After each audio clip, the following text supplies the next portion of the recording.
Hello, welcome to Web of Stories. My name is Melinda, and I'm here to talk about Northwoods by Daniel Mason. Before I get into it, let me preface this by saying I just finished this book last night. I finished it right under the wire before my Libby hold went poof. So I don't have a copy to refer back to. And I also, my thoughts are fresh, but they're not completely developed in some cases. So other than the first rambly video I made of this, I'm just kind of going off the cuff with my thoughts here. So that being said, Northwoods. This is a ghost story. Greg at Supposedly Fun, who recently talked about this in his weekly wrap-up video, and I'll link that below, said that he didn't, he was reading it, then all of a sudden he realized, oh, this is a literary ghost story. And I had that exact same experience. Where we differed was that literary ghost stories aren't really his thing, but they are 100% mine. Completely my thing. And I was like, yay, when I figured out what was going on with this book. We'll cut to the chase. This was my first 5-star read of the year, and I am very stingy with my 5 stars. So it is a literary ghost story, and it's about a place. And this is a homestead acreage in Western Massachusetts, and we're introduced to it when a young man and a young woman who are escaping a Puritan colony so that they can go live together, kind of escape to this place and set up house there. And then we follow it through time. Now, we don't follow it through generations necessarily. The house does switch hands between families, so it's not like a linear passing down of the property. And I would say we go to the modern-ish day. We start in the probably 17th century, and we end in the modern-ish day. The only reference that I kind of remember in that final section, not a spoiler, that it's modern-ish, is they reference a phone, like a smartphone. This is a book that is about setting.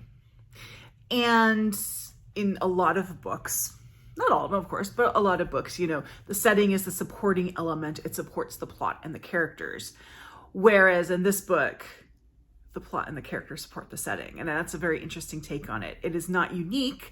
I have read other books like this, which brings me to something that I said about this book as I was reading it, was that it reminded me quite a bit of Alice Hoffman. And then I had people say, really? And I'm like, well, I'm the only person who thinks that, so I could be wrong.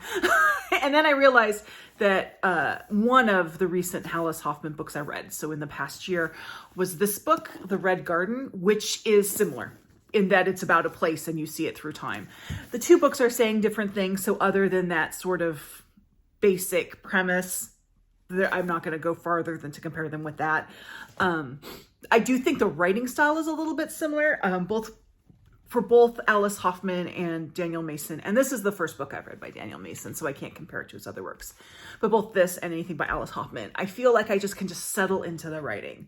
And that's how I felt with this. Now, he does change writing styles in different sections as needed, which is appropriate and good. I liked that. But it was all successful for me. So the ghosts, there are ghosts. That's not a spoiler. In fact, you probably should know that going in, because ghost stories are not everybody's cup of tea. And there you go. This is it's not overtly a ghost story. It's still about the house. It's just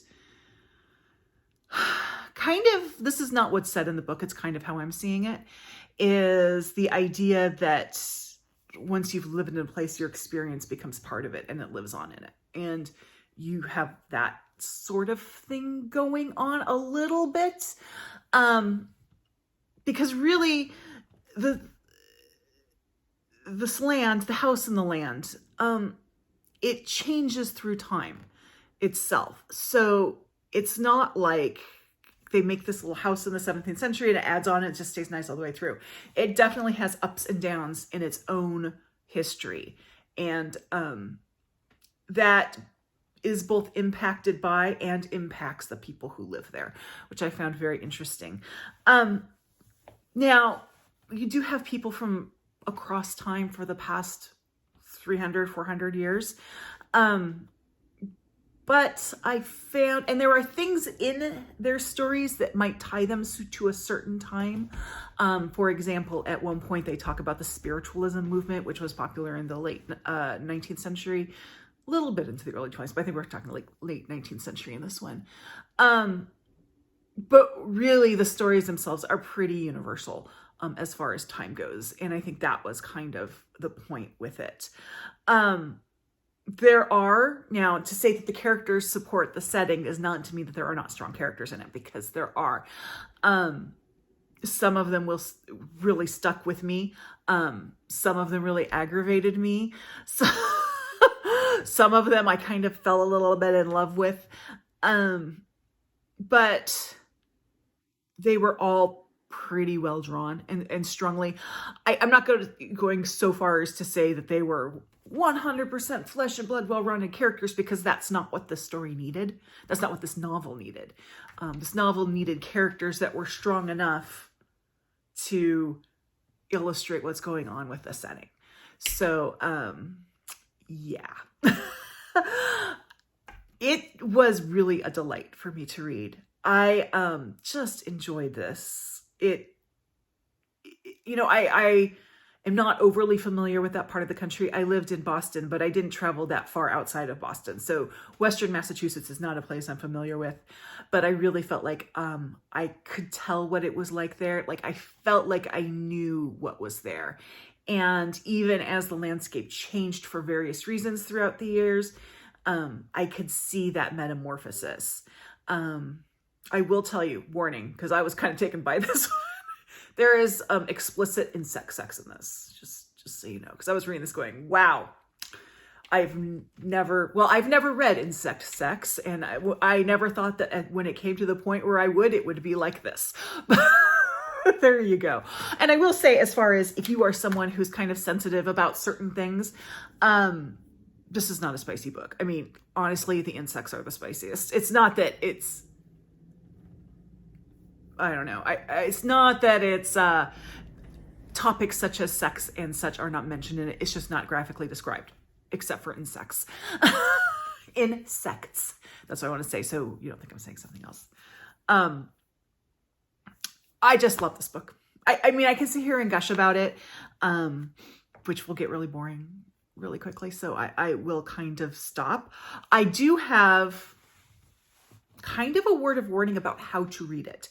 So I did get this a digital copy through Libby, and I started reading it on my Kobo, which is fine. And Kobo, at some points, like between chapters, there might be like lyrics to a song.